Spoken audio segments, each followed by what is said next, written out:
E hoje eu quero compartilhar com você um texto da palavra que tem a ver com essa mensagem que fala ser discípulo de Jesus.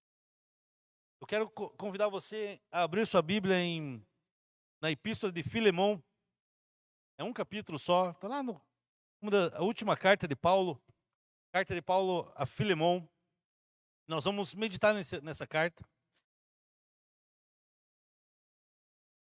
Certa vez Jesus disse, ou melhor, quando Jesus se aproximava da multidão, o texto de Mateus fala isso, Mateus 23, falou Jesus à multidão e aos seus discípulos. Constantemente você vai ver que Jesus falava com a multidão, mas ele também falava com os seus discípulos. As parábolas muitas vezes eram entregues à multidão, mas era explicada aos discípulos. O tema dessa mensagem de hoje é: decida tornar-se um discípulo de Jesus. Ou decida se tornar um discípulo de Jesus. Você que está aqui, você que está em casa. Pastor, mas eu já me converti há 500 e tantos anos, cheguei junto com a caravela e já aceitei Jesus. Mas nós temos que tomar essa decisão de ser realmente um discípulo de Jesus. Deixa eu testar aqui, né? Vamos ver se vai funcionar. Tá apontado. Só clica na tela uma vez. Ih, eu acho que não vai, hein? Vai ter que tentar me acompanhar por aí, tá bom? A versão aí eu acho que não está mesmo. Filemão, só tem um capítulo. Vamos ler o texto.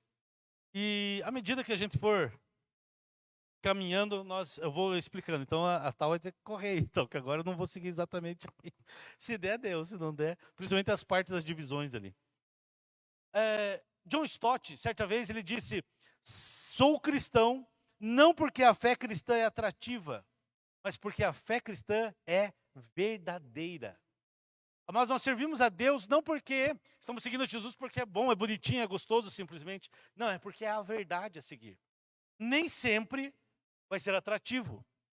Nem sempre ser cristão é a melhor coisa. Pode parecer atrativo, é a melhor coisa, mas pode não parecer ser. Tozer, escritor do Senhor dos Anéis, ele disse o seguinte: não, estou trocando, o Senhor dos Anéis é o Tolkien, né? A.W. Tozer é outro, é um escritor antigo já, do mesmo período até. Mas Tozer diz o seguinte: somente um discípulo pode fazer um discípulo. Se nós queremos fazer discípulos, você precisa ser um discípulo de Jesus. Então você pode, eu creio que essa mensagem, o objetivo dela é, a partir de hoje, você deixar de ser alguém da multidão, deixar de ser alguém que está aí no mundo por aí afora, ou apenas na multidão observando, porque existiam pessoas que vinham até Jesus, a multidão vinha até Jesus, e tornar-se um seguidor de Jesus. Deus quer que você seja um discípulo de Jesus, um seguidor, não alguém na multidão. Multidão é aquele cara: eu venho na igreja, eu compartilho as coisas da igreja, eu recebo Jesus, isso é bom, mas a hora que o bicho aperta, que nem aconteceu aqui, a hora que surge situações, eu vazo, eu saio fora, eu corro, eu tenho desculpas. E essa história deste homem que a Bíblia fala, de Filemão, nos ensina muito. É uma carta de Paulo a esse irmão chamado Filemão. E Paulo começa essa carta com uma apresentação. Diz assim: Paulo, prisioneiro de Cristo Jesus, ao irmão Timóteo, ao amado Filemão, também nosso colaborador, e a irmã Áfia. Se alguém estiver grávido, pensando em neném, tem uns nomes bons aqui, né? Filemão, Áfia, Arquipo, nosso companheiro de lutas, e a igreja que está em sua casa. Graça e paz a vós outros da parte de Deus, nosso Pai e do Senhor Jesus Cristo. E ele faz uma apresentação. A carta na antiguidade escrevia-se essas cartas, como se faz hoje. Quer dizer, você não faz mais hoje, agora você escreve e-mail, né? Mas quantos aqui, né, lá namoraram com cartas, né? Eu morava em Ponta Grossa, a Karina, depois em Curitiba, e a Karina em Londrina. Então a gente namorava por carta, escrevia cartas. Ela tem as cartas guardadas, eu tenho algumas guardadas, até hoje. Né? O pessoal não sabe o que é carta hoje, né? Aquela expectativa da carta chegar, né? Nossa. Karina, eu lembro que ela escrevia nas cartas dela assim: carteiro, Jesus te ama. Eu usava carteiro. Aí eles escreviam cartas. Eram em rolos, eram papéis diferentes, né? Pergaminhos. E ele faz uma apresentação. Em seguida, Paulo vai começar a falar com Filemon, que era esse irmão, amigo, para que ele perdoe a Onésimo e o aceite como irmão. Quem é Onésimo? Onésimo era um servo, um escravo de Filemon, alguém que vivia na casa de Filemon. Eles moravam em Colosso. E eu vou ler o texto. E Onésimo fez algo a Filemon. Ou ele roubou, ou ele fez alguma coisa que criou dano a Filemon. E ele fugiu de lá. Foi parar em Roma. Em Roma, Onésimo se encontra com Paulo. Se converte. E ele já conhecia Paulo, provavelmente porque Paulo, quando fundou a igreja em Colosso, foi na casa de Filemon. E Paulo agora está preso. Uma casa alugada, prisão domiciliar. E Onésimo se encontra com Paulo lá na prisão de Paulo, na casa alugada de Paulo na prisão, e se converte. E agora Paulo vai escrever essa carta, pedindo para que Filemon perdoe esse irmão Onésimo. E a história vai estar dentro disso. E receba-o novamente. Então, como diz o versículo 4, diz assim: dou graças a Deus, lembrando-me sempre de ti nas minhas orações, estando ciente do teu amor e da fé que tens para com o Senhor Jesus e todos os santos, e para que a comunhão da tua fé se torne eficiente no pleno conhecimento de todo bem que há em vós, em nós, para com Cristo. Pois, irmão, tive grande alegria e conforto no teu amor, porquanto o coração dos santos tem sido reanimado por seu intermédio. Era alguém que abençoava a igreja, esse Filemon. E aí Paulo começa a falar com que Filemon aceite, do 8 ao 25, ali praticamente é isso, ao 22, ele vai fazer esse argumento para que Filemon perdoe a Onésimo e aceite Onésimo como seu irmão em Cristo. Ele diz: pois bem, ainda que eu sinta plena liberdade em Cristo para te ordenar o que convém, Paulo está dizendo: Filemon, nós já se conhecemos, eu plantei essa igreja aí, estive com vocês aí. Talvez Filemon fosse até o pastor daquela igreja de Colosso, ou alguém que liderava a igreja de Colosso. E ele fala assim: olha, eu sei que eu tenho até liberdade para te dar uma ordem, dizer, faça isso, você vai fazer. Ele diz assim, versículo 9, prefiro, todavia, solicitar em nome do amor, sendo o que sou, Paulo, o velho, e agora até prisioneiro de Cristo Jesus. Eu lembro, sempre quando eu leio esse texto, Paulo, o velho, ele já estava com idade. Tinha um irmão lá em Curitiba, e foi de Ponta Grossa, foi meu discipulador, depois me tornei pastor dele também, João Carneiro. E o João dizia assim: eu, João, o velho. Eu usava as palavras de Paulo. Paulo, o velho, e agora até prisioneiro de Cristo Jesus, porque ele estava preso. Sim, versículo 10. Solicito-te em favor do meu filho Onésimo, que gerei entre as algemas. O que ele está dizendo? Vou fazer um pedido para você. Tem o texto aqui, né? Por isso mesmo, tendo em Cristo, Paulo o velho agora. É bem isso aí. Apelo em favor do meu filho Onésimo, que gerei enquanto estava preso, nas minhas algemas. Enquanto estava preso, eu ganhei para Cristo, eu trouxe para o Evangelho, trouxe a Onésimo. E ele vai fazer um apelo. Parei no versículo 10, 11. Ele antes te foi inútil, atualmente, porém, é útil a ti e a mim. Aqui, Paulo faz um trocadilho com o nome do Onésimo, porque Onésimo significa inútil. E agora ele está dizendo, ou é útil, daqui a pouco eu acho que minha anotação. E ele fala o seguinte: ele antes te foi inútil, agora ele te é útil. E aí ele continua dizendo: eu te envio de volta em pessoa, quero dizer, o meu próprio coração. Eu queria conservá-lo comigo. Paulo queria que esse Onésimo ficasse lá, ajudando ele lá. Mas ele não, vou te enviá-lo. Queria conservá-lo comigo mesmo, para em teu lugar me servir nas algemas que carrego por causa do Evangelho. Versículo 14. Nada, porém, quis fazer sem o teu consentimento, para que a tua bondade não venha a ser como que por obrigação, mas de livre vontade. Pois acredito que ele veio ser afastado de ti temporariamente, a fim de que o receba para sempre. Não como escravo, antes, muito acima de escravo, como irmão caríssimo, especialmente de mim, com maior razão de ti, que na carne que no Senhor. Se, portanto, me consideras companheiro, recebe-o como se fosse a mim mesmo. Olha só Paulo, né? Paulo está dizendo assim: olha, esse escravo que te causou dano, que te prejudicou, eu quero, Onésimo, que você o receba Eu quero, Filemão, que você o receba. Não agora como escravo, mas como irmão em Cristo. Receba-o como se estivesse recebendo a mim mesmo. Paulo vai deixando ele numa situação, né? E ele fala assim, ó, versículo 17. Se, portanto, me consideras companheiro, recebe-o como se fosse a mim mesmo. 18. E se algum dano te fez, ou se te deve alguma coisa, lança tudo na minha conta. Ele te prejudicou, ele te fez mal, ele trouxe dano a você, põe na minha conta. Eu, Paulo, de próprio punho escrevo, eu pagarei. Ele abre quase um parênteses assim, né? Para não te alegar que também tu me deves até a ti mesmo. Tipo assim, cara, se tem alguma coisa que te defraudou, causou dano, põe na minha conta. Porque se a gente lembrar, você deve até, imagina o que Paulo não fez por Filemão, né? Você deve ter a tua própria vida para mim.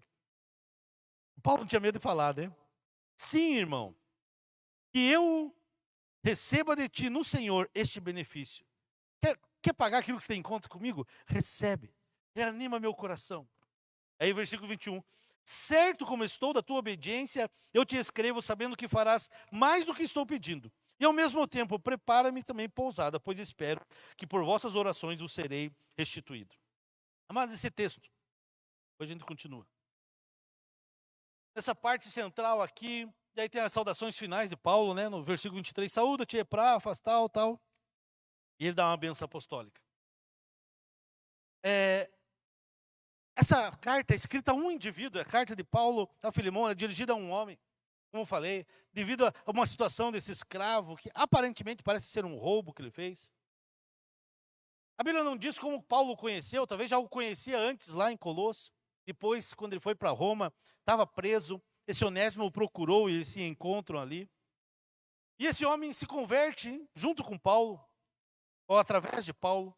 E Paulo solicita então, através dessa carta, que Filemão receba esse escravo fugitivo de volta como um servo. Duas coisas são perfeitas, são claras, são perfeitamente claras nesse texto. Primeiro, Paulo não usa da autoridade apostólica, podia dizer, olha, eu sou um apóstolo de Jesus, tal, faça isso e isso, mas ele não faz isso. Paulo não pede a libertação de Onésimo, mas Paulo apela à consciência de Filemão, e aí ele vai trabalhar duas coisas aqui, a necessidade do perdão, e também a questão social aqui, né? A questão da escravidão, né? Olha, não recebe ele como escravo mais, agora ele é teu irmão em Cristo. Espiritualidades é traduzida no perdão. A nossa espiritualidade, a expressão da nossa espiritualidade é quando vem isso. Quando ele usa esse trocadilho que eu falei para vocês, né? O nome Onésimo significa útil. E aí Paulo fala assim, antes ele te foi inútil, te causou dano. Mas agora ele é útil a ti e a mim. Porque agora ele está em Cristo. E aí Paulo tenta convencer a Filemão de que perdoar esse escravo, ex-escravo fugitivo, ele estava prestando um serviço a Deus e à igreja.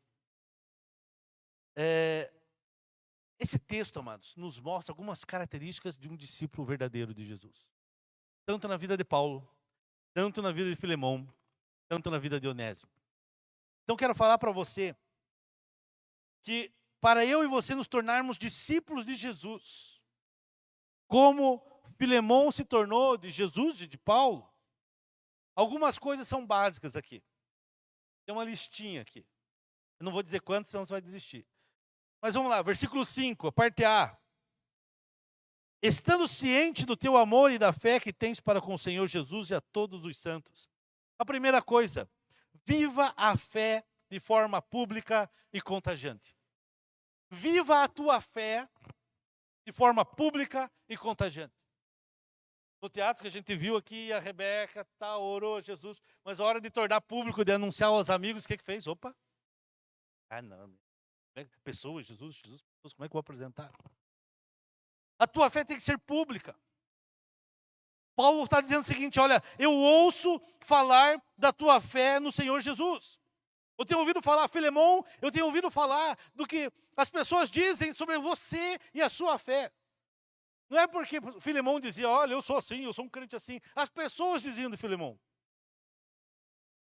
E por que se tornou pública? Por isso, por elas terem ouvido. Tem pessoas, amadas, que nós ouvimos tudo sobre elas. Tudo. Menos da fé delas. Menos do relacionamento com Jesus que elas têm. Quando eu perguntar para as pessoas sobre você, o que as pessoas vão falar de você? Eu vou falar A, B, C, ou elas vão falar de Jesus. Um real discípulo de Jesus não esconde sua fé. Não esconde sua fé no dia a dia, não esconde nas redes sociais, não esconde em lugar nenhum. Pelo contrário, ele vai transmitir essa fé com alegria, com entusiasmo, com motivação, vai falar de Cristo. Então, viva a sua fé de forma pública, contagiante, que isso envolva as pessoas. Tem muitas pessoas que não querem seguir Jesus, sabe por quê? Porque elas veem alguns cristãos um negócio que afasta.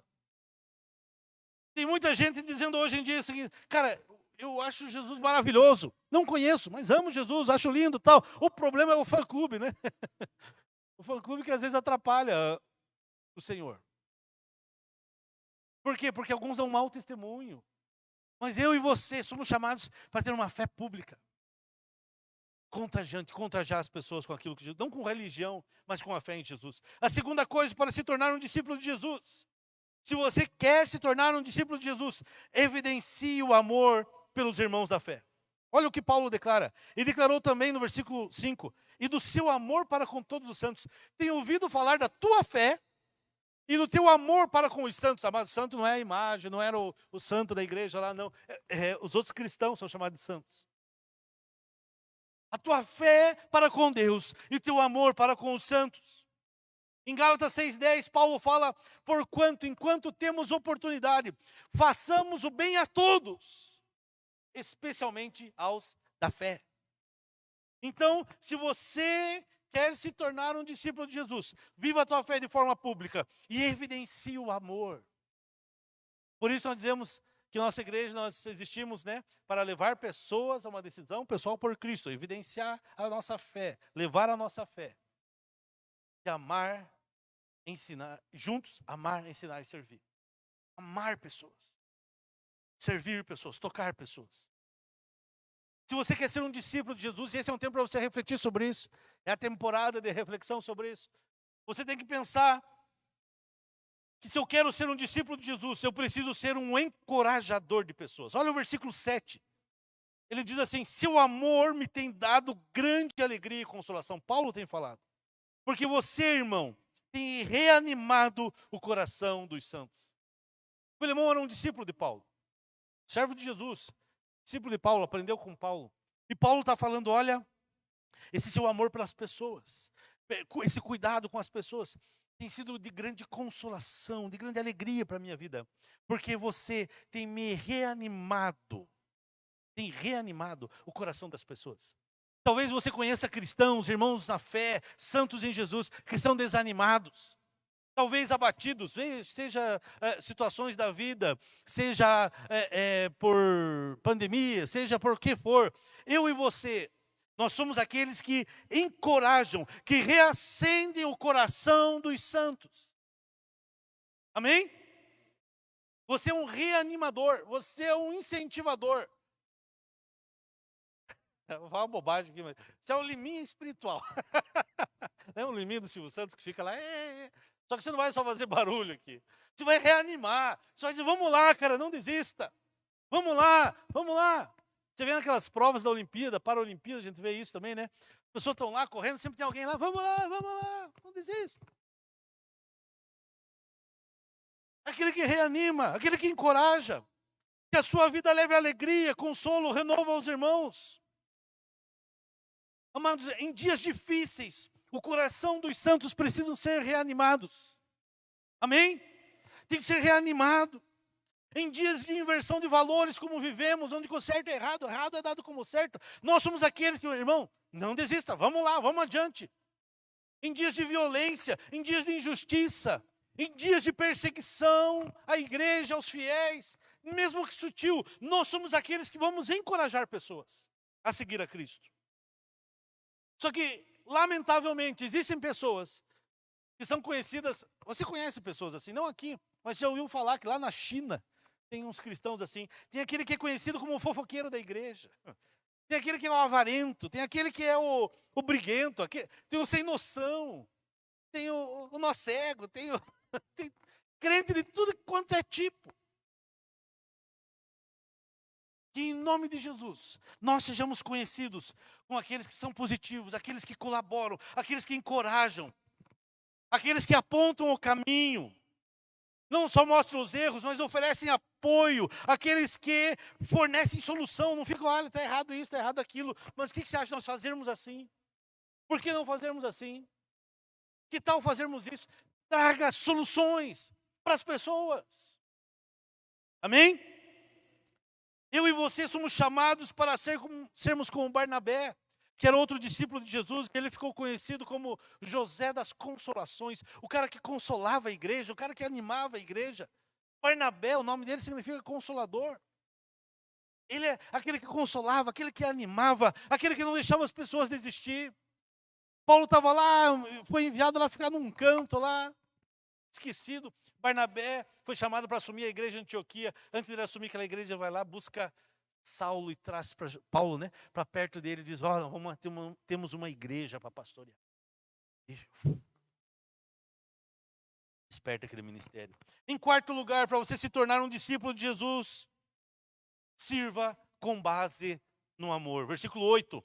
Pois bem, ainda que eu sinta plena liberdade em Cristo para te ordenar o que convém, prefiro, todavia, solicitar em nome do amor. Paulo podia dizer assim, eu sou o pastor, eu sou o apóstolo, eu sou o cara que começou essa igreja, e você tem que ir lá e receber o cara. Não, mas sirva com base no amor. Mas eu e você, igreja, entenda isso, nós somos chamados ao serviço em todo o tempo. Eu e você somos chamados a servir todo o tempo. Não faça apenas o básico, surpreenda. O versículo 9 ele diz, prefiro fazer um apelo com base no amor. Ele não dá uma ordem, ele não se apoia na autoridade apostólica, mas no amor que estava no coração de Filemão. O bom da autoridade é você não precisar usar dela. Mas eu quero dizer algo, sirva em amor, sirva ao corpo de Cristo, sirva pessoas. Nós agora temos mais uma oportunidade de servir, né? Surgiu essa semana, a gente conversando com o pastor Eduardo, servir as meninas do ser, fazendo cultos lá semanais, o nosso culto lá com elas vai ser toda sexta-feira. E aí, pessoal do louvor, vocês são chamados para servir. E assim, vou falar assim para o louvor porque é o que vão mais precisar. Assim, não é uma opção que nós temos de serviço. É uma opção, na verdade. Mas assim, nós não escolhemos aonde. Talvez vai ter domingo que você vai servir aqui no púlpito. Vai ter semana que você vai servir lá na sexta. Talvez outro dia vai ser numa célula. Você também, depende do teu ministério. Às vezes vai trazer uma palavra pregada aqui do púlpito, mas às vezes vai ser lá no Molívia, às vezes vai ser lá no Cera, às vezes vai ser na rua. Não escolha lugar, sirva pessoas em amor. Você vê uma necessidade, puxa, não tem alguém para ajudar com as crianças, eu vou servir em amor. Precisamos fazer alguma coisa, pastor, com os moradores de rua. Beleza, ainda não temos nada na rua. Então, pastor, o senhor tem que ir lá. Não, amado, você que está tendo ideia, vamos junto lá. Nós vamos te apoiar lá. Mas vamos lá. Sirva pessoas. Sirva através do esporte, da escalada, do vôlei, do futebol, seja o que for. Sirva pessoas, abençoe pessoas. Mas sirva baseado no seu amor a Deus e no seu amor às pessoas. Olha o que Paulo está falando de Filemão aqui. Obedeça sempre com espontaneidade. Versículo 14. Paulo diz assim, mas não quis fazer nada sem sua permissão, para que qualquer favor que você fizer seja espontâneo e não forçado. O cara vai amarrado, né? Quem é filho da gente, filho, né? Acho que ontem a Alexandra falou aqui, né? Os jovens, né? Vai lá, faz, tô indo. Nossa, esse tô indo é... Eu tinha anotado, antes de você pregar eu tinha anotado. A resposta, estou indo, eu já vou. É muito ouvido hoje nas casas, ó, é profético. Estou indo. De joelhos, né? Porque nunca chega. Já vou. Vou. Fica até o eco. atender com espontaneidade. Jovens, atender com espontaneidade um pedido do pai. Amém. Um pedido do chefe no seu trabalho. Um pedido de um líder, de um pastor, de um irmão. Sabe o que isso evidencia? Isso demonstra um discipulado nobre, um discipulado real, verdadeiro. Porque é fácil você, aqui, talvez aqui na igreja, fazer, mas lá no trabalho, com aquele cara chato que é teu chefe, sei lá. Né? E aí o cara fala assim, vai, faz isso. E você vai lá e faz. Espontâneo. Eu preciso disso. Ou não precisa nem pedir, às vezes, né? A pessoa vê a necessidade e vai lá e supre. Obedeça sempre com espontaneidade. Que isso seja característica do seu coração. Isso é um discípulo de Jesus. Em sexto lugar, viva sobre a perspectiva da soberania divina. Olha o versículo 15 e 16. Talvez ele tenha sido separado de você, o Onésimo, né? Porque roubou, fugiu. Aí ele começa a explicar. Talvez ele tenha sido separado de você por algum tempo, para que você o tivesse de volta para sempre. Escravo para sempre. Não como escravo, diz Paulo aqui, mas acima de escravo, como irmão amado. Para mim, ele é um irmão muito amado. E ainda mais para você, tanto quanto pessoa, como em Cristo ou como cristão. Olha o que Paulo está dizendo. Que afirmação fantástica do apóstolo Paulo aqui. Porque só alguém, amado, cheio de Deus, dentro de uma cadeia, dentro da prisão, produz palavras tão amadas, tão cheias de sabedoria. Paulo estava preso falando isso. Em prisão. E essas palavras, esse gesto, essa ação, ganhou o coração de Onésimo para o Senhor Jesus. E aí Filemão, ele está dizendo, Filemão perdeu um escravo fujão. E recebeu de volta um irmão convertido. Recebeu de volta um príncipe de Deus convertido. Olha o versículo 17 e 18. Assim, se você me considera companheiro na fé, receba-o como se estivesse recebendo a mim. Se ele prejudicou algo, lhe deve alguma coisa, ponha na minha conta. Eu, Paulo, escrevo de próprio punho. Eu pagarei. Poucas cartas Paulo escrevia de próprio punho. Alguém escrevia para ele. E falou, de próprio, está aqui, está a minha assinatura. Eu pago. Eu vou pagar. Põe na minha conta. Paulo, sabe o que está fazendo? Paulo transferiu a vida dele para Onésimo. E falou para Filemão, se você receber ele, você recebe a mim. Se ele te deve algo, é eu que te devo. Amados, para se tornar um discípulo de Jesus, você tem que viver sobre essa perspectiva que Deus está no controle das coisas. Ai, a pandemia é culpa do Bolsonaro. Não, é mão de Deus na terra. É culpa do PT que deixou tudo acontecer. É culpa do chinês que soltaram o vírus. Não, Deus é soberano na história. Pastor, mas eu perdi o familiar. É culpa do médico que não cuidou. É culpa do fulano. Deus é soberano. Nós vivemos a perspectiva divina. Se eu sou um discípulo de Jesus, eu tenho que olhar na minha vida desse ângulo, da perspectiva do Senhor.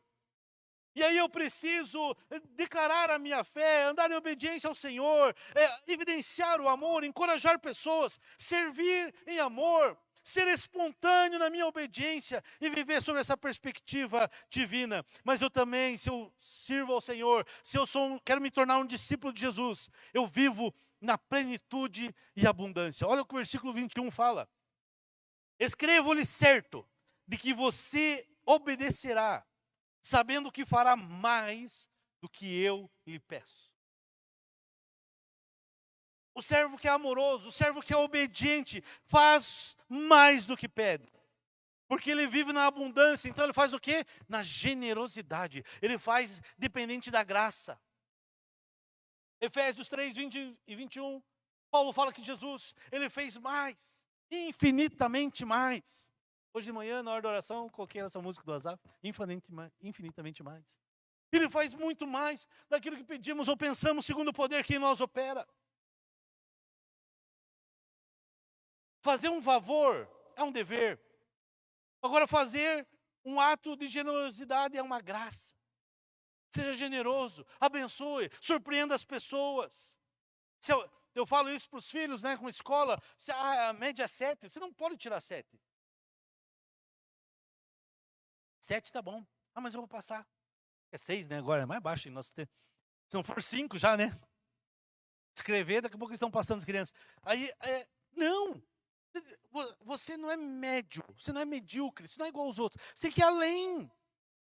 Se pedirem, carregue isso, vá além. Surpreenda, meu irmão. Isso tem que fazer parte do nosso jeito de ser, do reino de Deus.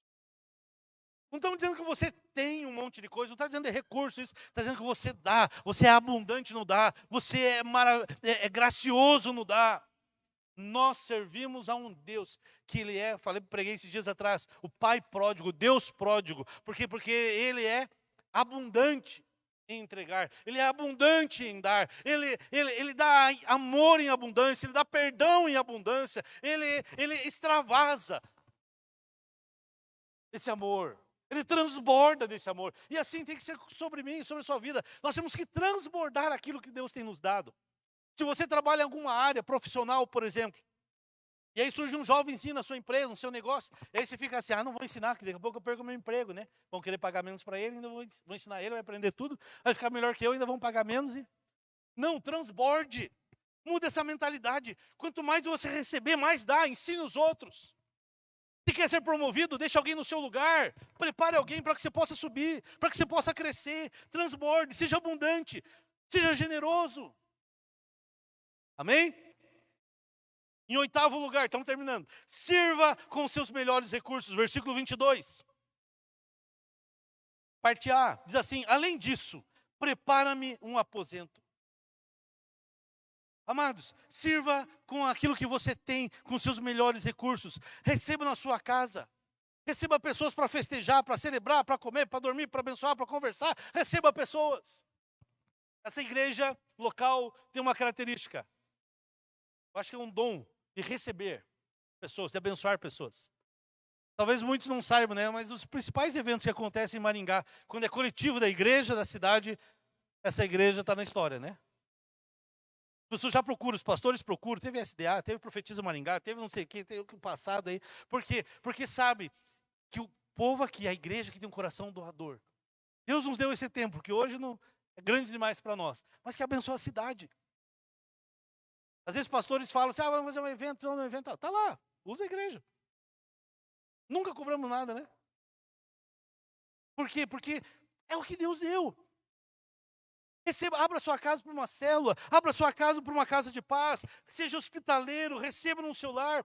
Em Hebreus 13:2, o escritor diz assim, não se esqueça da hospitalidade, foi praticando-a, que sem saber, alguns acolheram anjos em suas casas. Sirva com o que você tem de melhor.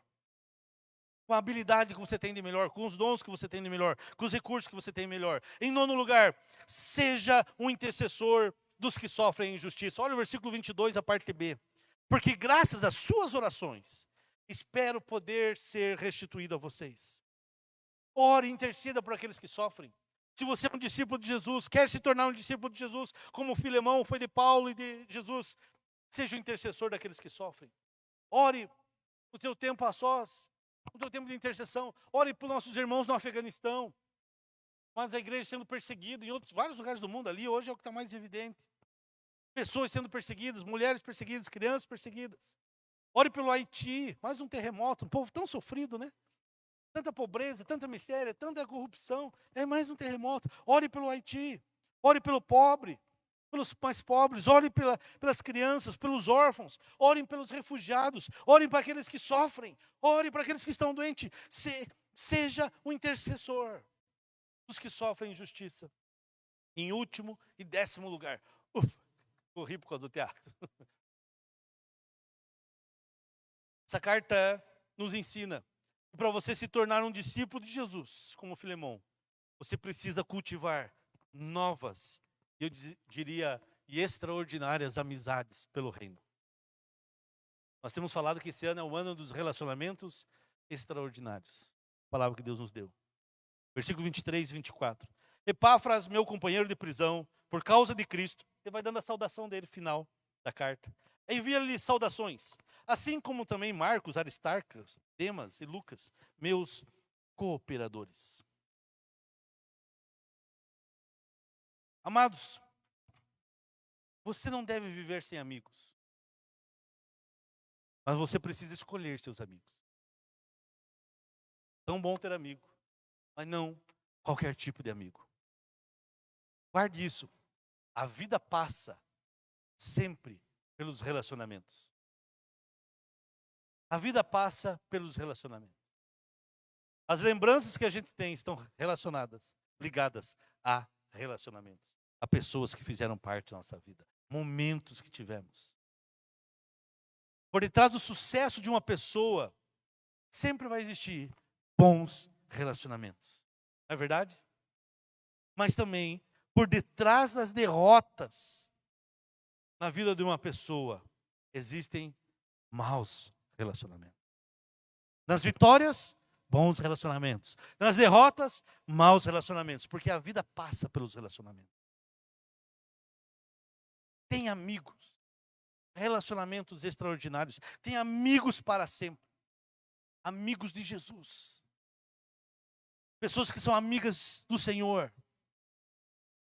Veja que Filemão tinha amigos que deram a vida pelo Evangelho. Essa turma aqui que Paulo fala. Pessoas que se entregaram pelo Evangelho. Essas pessoas que te fazem crescer, ser melhor. Que para você andar com fulano, você tem que melhorar, você tem que ser mais. Você vai conversar com eles, vai, vou ter que começar a ler mais, porque o papo do cara e te incentiva a orar, te incentiva a crescer, a andar em santidade, a buscar a Deus, a ser alguém melhor. E ele escolheu, você vê aqui que ele escolheu gente nobre para andar com ele. Gente de estirpe alta, não social, mas em Deus. Então, deixa eu te falar, seja exigente com suas amizades. Você precisa crescer. Você se tornará a média dos 5 a 10 relacionamentos mais próximos que você tem. Se eu perguntar para você, isso é pesquisa, né, os 5 relacionamentos mais próximos, 10 talvez relacionamentos mais próximos que você tem. Se, ixi, pastor, cada um dá até vergonha de apresentar. Os caras vão te puxar para baixo, velho.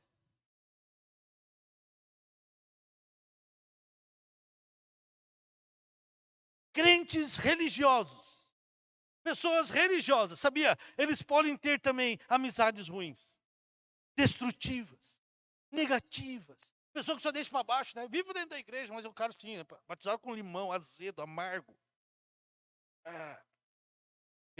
Uma criança olha para ele e sai correndo, né? Mas reais discípulos de Jesus. Pessoa que é um discípulo verdadeiro de Jesus. Eles socorrem essas pessoas. Ajudam essas pessoas. Mas não se deixam levar pela mente doente delas. Não estou dizendo que você não vai ajudar quem precisa. Você vai, mas você vai socorrer. Para que ela cresça também, que ela saia do lugar que ela está. E ela se torne como você. E ela cresça, ela vá adiante de você. Para concluir, Paulo termina esse texto com uma bênção. Ele diz assim: a graça do Senhor Jesus Cristo seja com o espírito de todos vocês. A graça de Jesus seja com o vosso espírito. Porque ele está falando a casa de Filemão, a igreja. Onésimo, ele levou essa carta. Paulo escreveu, agora vai lá e leva a carta. Você imagina isso. Aí está lá Filemão em casa. E chega Onésimo, o cara que, ele não sabia o que aconteceu, o cara que roubou ele, chega lá, bate na casa. Eu vim trazer uma carta de Paulo. Talvez o cara já vinha com chicote, com alguma coisa, seu salafrário. Não, peraí, leia aí. E ele trouxe a carta de Paulo aos Colossenses, que é a igreja, e também a carta de Paulo a Filemão. Pegue juntas. O cara na frente e Filemão lendo, né? Imagine. A graça do Senhor Jesus Cristo seja com o espírito de vocês. Eu quero perguntar essa manhã para você. A graça de Jesus está sobre sua vida? Quem está com o seu espírito? esteja sobre você. Quem está sobre o teu espírito? E para encerrar, olha essa ilustração, esse paralelo, amados, dessa carta maravilhosa. Você lê um livro inteiro da Bíblia hoje, pode chegar em casa e dizer que já fez teu devocional, lê um livro inteiro da Bíblia, Filemão. O paralelo dessa carta é com a obra de Cristo. Olha essa carta e olha o que Cristo fez por você. Enquanto o pessoal do louvor chega, obrigado. Não se distraia, preste atenção nisso. Onésimo se rebela e foge de Filemão. O pecador um dia se rebelou e fugiu de Deus. A humanidade fez isso. Onésimo é nós. É nós, como diz os corintianos. É nós. O pecador que se rebela e foge de Deus. E um dia Paulo se encontra com Onésimo. Cristo um dia se encontra com o pecador. Cristo um dia se encontrou com você. Paulo se identifica com Onésimo. Cristo se identifica conosco. Ele viveu as mesmas dores, as mesmas paixões. Ele se identifica comigo e com você. Paulo intercede. Ou seja, Paulo é um mediador entre Filemão e Onésimo, dizendo assim: Filemão, recebe Onésimo. Onésimo pecou, ele é pecador, mas recebe Filemão a ele. Recebe ele, não mais como teu escravo. Jesus intercede como mediador por nós. Ele chega diante do Pai e diz: Senhor, receba ele. Não receba como o Senhor receberia ele, escravo, ladrão. Receba Onésimo como o Senhor recebesse a mim.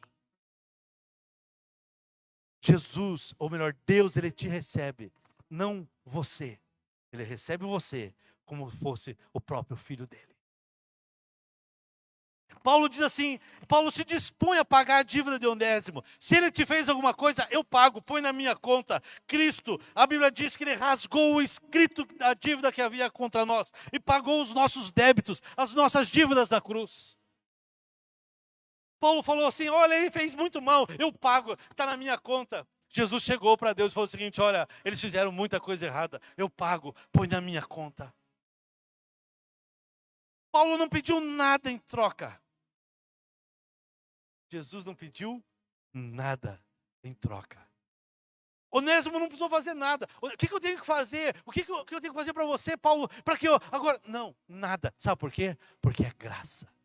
É favor imerecido. Não precisa nada em troca. É graça. Cristo não pede nada em troca. Onésimo não tem nada a oferecer. Onésimo não tinha nada a oferecer.